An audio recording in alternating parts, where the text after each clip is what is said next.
বিগত কয়েক বছরে দেবরাজ চক্রবর্তী কয়েকশো কোটি টাকার লেনদেন করেছেন, প্রচুর সম্পত্তি কিনেছেন, ট্যুরস অ্যান্ড ট্রাভেলসে বিনিয়োগ করেছেন। শুধুমাত্র তাই না, ভিন রাজ্য অর্থাৎ ঝাড়খণ্ডের রিসর্ট ব্যবসায়ী বা সেখানকার যারা প্রপার্টির মালিক, সেখানেও কিন্তু এই টাকা পাঠানো হয়েছে এই ডিসি গ্লোবালের অ্যাকাউন্টকে ব্যবহার করে।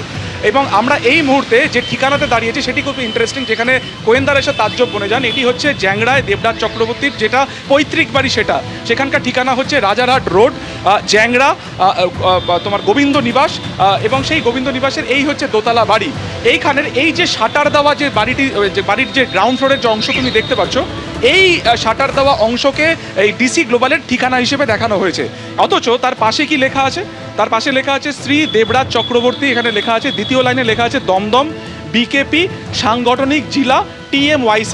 এখানকার স্থানীয় বাসিন্দারা যেটা জানাচ্ছেন যে এইখানে যেটা শাটার ফেলা রয়েছে, এটা কিন্তু মূলত 2015 সালে যখন 7 নম্বর ওয়ার্ডের কাউন্সিলর নির্বাচিত হয়েছিলেন বিধাননগর পুর নিগমের দেবরাজ চক্রবর্তী, তিনি এখানে বসতেন। 2021 সালে যখন বিধায়িকা হয়েছিলেন অদিতি মুন্সি, তিনি এখানে বসতেন। অর্থাৎ এটা জেলা, এটা দলীয় অফিস হিসেবে ব্যবহার করা হতো। যে নেম প্লেট দীপ্তেন্দু চক্রবর্তী দেখালো, সেখানেও কিন্তু দেখা যাচ্ছে TMYC অর্থাৎ তৃণমূলের দলীয় অফিস হিসেবে এটা ব্যবহার করা হচ্ছে। অথচ এই ঠিকানাকে শিখণ্ডী করেই কিন্তু ডিসি গ্লোবালকে ঠিকানা দেখানো হয়েছে। এবং 2015 সালে এখানে এই ঠিকানাকে ব্যবহার করে কোম্পানিটি খোলা হয়েছে, যার শেয়ার ক্যাপিটাল ছিল মাত্র 1 লক্ষ টাকা। অথচ যে ল্যাপটপ অদিতি মুন্সির বাড়ি থেকে অর্থাৎ মধ্যমগ্রামের বাড়ি থেকে গত বুধবার বাজেয়াপ্ত করেছিলেন তদন্তকারীরা, সেখানে নানান ফোল্ডারে কিন্তু এই ডিসি গ্লোবালের নামে এই ঠিকানাকে ব্যবহার করে দেখা যাচ্ছে এটি নির্মাণকারী সংস্থা, এটা কনস্ট্রাকশনের কাজের সাথে যুক্ত। এবং কয়েকশো কোটি টাকা এই বিগত কয়েক বছরে প্রপার্টি কেনা হয়েছে কিন্তু এই ঠিকানাকে ব্যবহার করে। অথচ এই ডিসি গ্লোবালের না আছে কোনো GST নাম্বার, না আছে কোনো অডিট নাম্বার, না তার আছে কোনো রেজিস্টার্ড অফিস বলতে যে ঠিকানা দেখানো হয়েছে, এটা আদতে কিন্তু দেবরাজ চক্রবর্তীর বাসস্থান। অর্থাৎ ছোটবেলা থেকে তিনি যেখানে বড় হয়েছেন, তার পৈতৃক বাড়ি, সেটাই দোতলার, এটা হচ্ছে তিনতলা বাড়ির এই গ্রাউন্ড ফ্লোরে এটা হচ্ছে দলীয় অফিস।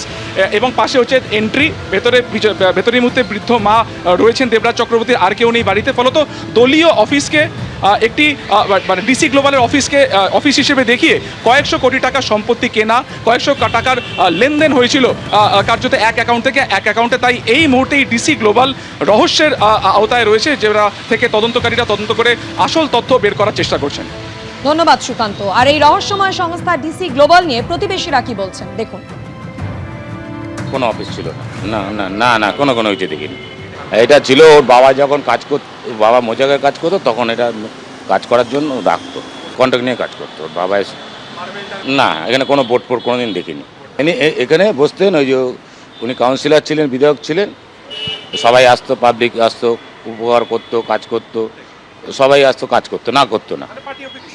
ও যখন বসতো তখন খুলতো। দেবরাজ বসতেন, অদিতি এখানে সই ফই করে দেবে।